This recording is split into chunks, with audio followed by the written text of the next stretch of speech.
आज के इस वीडियो में हम लोग बिहार बोर्ड के 11वीं कक्षा के लिए निर्धारित पाठ्यपुस्तक दिगंत भाग 1 में संकलित गांव के बच्चों की शिक्षा शीर्षक पाठ को समझने का प्रयास करेंगे। कृष्ण कुमार इसके लेखक हैं। भारतीय जीवन दर्शन, चिंतन एवं संस्कृति पर पड़ रहे पश्चिमी प्रभावों और भूमंडलीकरण के जैसे वैचारिक संदर्भों पर गहन विचार विमर्श करने वाले चिंतक व लेखक कृष्ण कुमार का जन्म मध्य प्रदेश के टीकमगढ़ में सन 1951 ईस्वी में हुआ था। सागर विश्वविद्यालय मध्य प्रदेश एवं टोरंटो विश्वविद्यालय कनाडा से अपनी पढ़ाई पूरी करने के बाद उन्हें आज़ादी के संघर्ष में इतिहास का अध्ययन के लिए जवाहरलाल नेहरू फेलोशिप तथा गद्य लेखन के लिए शरद जोशी सम्मान मिला। 1975 से लेकर 1981 तक वे विदेशों में प्रवास पर रहे। संप्रति में वे NCERT नई दिल्ली में निदेशक हैं। इनकी कई कृतियां हैं, जिनमें नीली आंखों वाले बगुले, त्रिकाल दर्शन, आज नहीं पढ़ेगा, विचार का डर, स्कूल की डायरी, गुलामी की शिक्षा और राष्ट्रवाद, बच्चे की भाषा और अध्यापक आदि प्रमुख हैं। इन सब के अतिरिक्त यात्रा वृत्तांत, बाल कविताओं का संकलन एवं कई अंग्रेजी की पुस्तकें भी इनकी रचनाओं में शामिल है। यहाँ प्रस्तुत पाठ लेखक के 5 आख्यानों के संग्रह शिक्षा और ज्ञान से लिया गया है। यह आख्यान 1997 के अप्रैल महीने में institute of social sciences Delhi की ओर से आयोजित महिला पंचों के अखिल भारतीय सम्मेलन में दिया गया था। इसमें लेखक के केंद्रीय चिंता का विषय और संदर्भ शिक्षा है। विमर्शपूर्ण यह आख्यान एक स्वस्थ और रचनात्मक दृष्टिकोण के साथ अपना पक्ष रखता है, जिसमें गांधी जी की बुनियादी शिक्षा की अवधारणा का बल और सर्वांगीण रूप का समाहार है।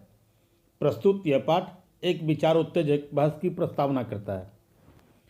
पाठ के आरंभ में लेखक ने फ्रांस शासित पश्चिमी अफ्रीका के एक छोटे से प्रदेश के एक लेखक, जिनका नाम कमारा लय था, की कहानी का दृष्टांत के रूप में चर्चा करते हैं। उन्होंने कमारा लय की आत्मकथा के कुछ अंशों के माध्यम से उनके जीवन के संघर्षों का तथा ग्रामीण परिवेश में आरंभ से लेकर उच्च शिक्षा प्राप्त करने तक क्रमशः वर्णन किया है। कमारा लय की सफलता से गांव के लोग जहां प्रसन्न थे, वहीं उनकी मां पुत्र के दूर चले जाने के भय से दुखी थी। लेखक ने देश की वर्तमान शिक्षा व्यवस्था में सामाजिक चरित्र के नहीं होने के कारण ही कमारा लय का दृष्टांत अपने इस निबंध में दिया है। लेखक पंचायती राज की व्यवस्था को अच्छा मानते हैं, लेकिन उन्हें देश में हो रहे पूंजीवाद के प्रसार से देश के प्राकृतिक संसाधनों पर पूंजीपतियों के अधिकार हो जाने का डर सताता है। पूंजीपतियों के बढ़ते प्रभाव के कारण राजनीति का अपराधीकरण हो गया है, जिसका शिकार महिलाएं, बच्चे, कामगार मजदूर, आदिवासी और छोटे छोटे किसान हो रहे हैं। इन सब समस्याओं के निराकरण में पंचायती राज व्यवस्था के महत्वपूर्ण भूमिका निभाने की उम्मीद लेखक को है। आर्थिक उदारीकरण के नाम पर देश में आर्थिक विषमता विकराल रूप अख्तियार कर रही है।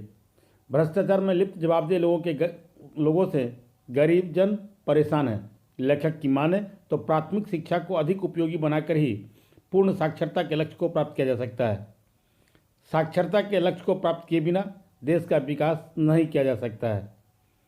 प्राथमिक शिक्षा में सार्थक परिवर्तन के लिए जरूरी है कि गांधी जी की बुनियादी शिक्षा व्यवस्था को कड़ाई के साथ लागू किया जाए। बुनियादी शिक्षा के प्रस्ताव के साथ 3 बातें हैं।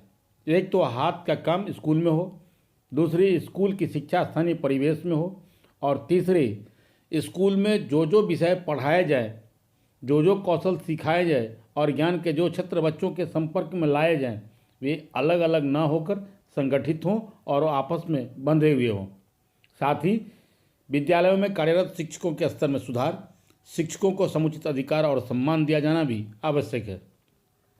लेकिन आधुनिक शिक्षा की एक बड़ी समस्या यह है कि हम ऐसी विषमताओं को जन्म देना चाहते हैं जो पहले से समाज में है ही नहीं, जिनकी केवल कल्पना ही हमारे मन में है। पाठ्यक्रम में ग्रामीण समाज की छवि प्रस्तुत न करके समाज के शासित वर्गों के जीवन की स्तुति करना बेहद निंदनीय है। लेखक के मतानुसार इन विसंगतियों का मूल कारण दशकों से चली आ रही व्यवस्था तथा तथाकथित मनोवृत्ति है। क्लियर? तो ये थे बिहार बोर्ड के 11वीं कक्षा के लिए निर्धारित पाठ्यपुस्तक दिगंत भाग 1 में संकलित